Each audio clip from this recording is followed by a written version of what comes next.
কালের বিবর্তনে হারিয়ে যেতে বসা ঐতিহ্যবাহী এই ষাঁড়ের লড়াই দেখতে তীব্র গরম উপেক্ষা করেও ছিল উপচে পড়া ভিড়। বিখ্যাত চিত্রশিল্পী SM সুলতানের ৯৯তম জন্মবার্ষিকী উপলক্ষে নড়াইলের কুড়িরঢোপ মাঠে অনুষ্ঠিত এই ষাঁড়ের লড়াই দর্শনার্থীদের অনেককেই গ্রাম বাংলার ছেলেবেলা মনে করিয়ে দেয়। এটা খুব সুন্দর খেলা, মানে যে আমাদের পত্র নড়াইল জেলা থেকেও আসছে, এছাড়া বাইরে থেকেও এখানে প্রতি বছরই আসে।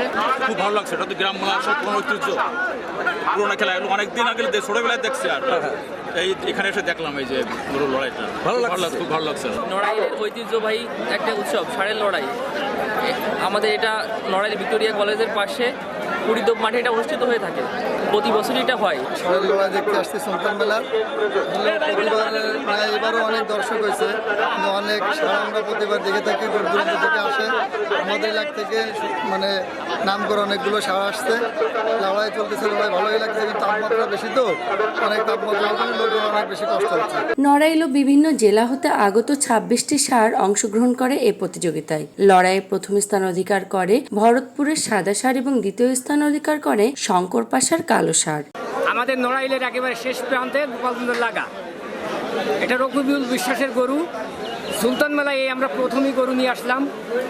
তবে এত বড় আয়োজিত মেলা আমাদের দেখে খুবই ভালো লাগছে, অত্যন্ত আনন্দের বিষয়। আধুনিক সভ্যতার বিবর্তনে গ্রাম বাংলার ঐতিহ্যবাহী এই বিনোদনমূলক খেলা ধরে রাখতে এ ধরনের প্রতিযোগিতার আয়োজন করা হয়েছে বলে জানান জেলা প্রশাসক।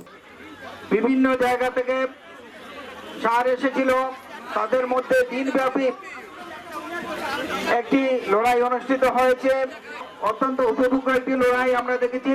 আমরা এই যে গ্রামীণ খেলাধুলো যেগুলো ছিল সেগুলোকে আমরা সবার সামনে এবং সম্প্রসারিত করার জন্য এই উদ্যোগ নিয়েছি। উদ্যোগ সফলতার সাথে যারা জড়িত ছিলেন সকলকে আন্তরিক ধন্যবাদ জানাচ্ছি। Desk report, voice of tiger.